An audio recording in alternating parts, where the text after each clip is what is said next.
Good morning, students. Hope you are well.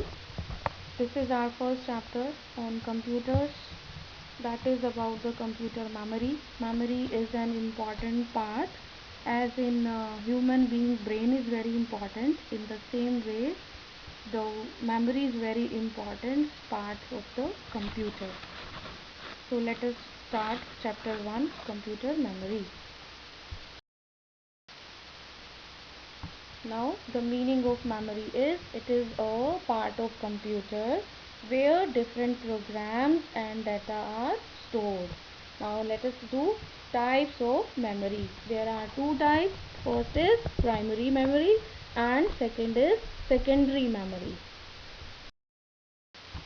The first type of memory is primary memory. Primary memory is fixed inside the CPU. CPU means Central Processing Unit. The computer cannot be used without this primary memory. Again, primary memory can be divided into two parts. First is RAM and second is ROM. Here RAM means random access memory and ROM means read only memory.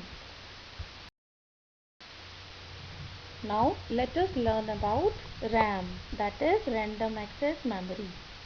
As we will start the computer, all the necessary information will be stored in the RAM and some information will remain in the RAM till we shut down the computer.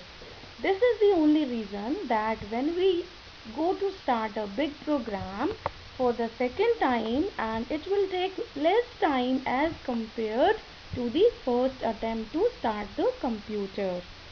And RAM can store information about many programs simultaneously.